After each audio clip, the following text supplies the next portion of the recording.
Do you know that the knowledge you carry was never meant to end with you? What if your gratitude to God is revealed by who you lift up next? Teaching is not just instruction. Mentoring is not just guidance. It is thanksgiving in motion. When you teach someone else, you are saying, God, thank you for what you taught me.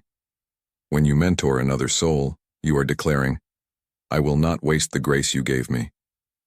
Matthew 10:8 says, freely you have received, freely give. Every lesson you learned through pain, every wisdom gained through waiting, every victory shaped by failure, they were not only for your survival, they were for someone else's breakthrough. 2 Timothy 2:2 says, the things you have heard from me, commit to faithful people who will be able to teach others also. Gratitude does not hoard wisdom. Gratitude multiplies it. When you mentor with humility, you honor the God who mentored you through life, through parents, through leaders, through seasons, through mistakes. Proverbs 20:18 says, plans fail for lack of counsel, but with many advisors they succeed. Teaching with a thankful heart is not about control. It is about stewardship. You don't teach to feel important. You teach because you are grateful. You don't mentor to be praised. You mentor because someone once stood with you when you didn't know the way.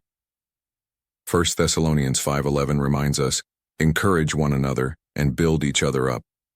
Every time you explain patiently, every time you correct in love, every time you listen before speaking, heaven sees it as worship. Jesus himself taught this way. He didn't rush. He didn't dominate. He walked, talked, listened, corrected, restored. Luke 6:40 says, a student is not above the teacher, but everyone who is fully trained will be like their teacher. When you mentor with gratitude, you don't create followers. You raise leaders. You don't create dependents. You release purpose. Your gratitude is complete when what God did in you begins to live through others. Teach, mentor, guide, correct gently, speak life. That is thanksgiving that echoes through generations. Ask God, who can I teach? Ask God, who can I mentor? Ask God, who needs what you already gave me? Comment, I will pour out what God poured into me. Share this with someone who leads, teaches, or mentors. And follow for more kingdom values and faith-building revelations.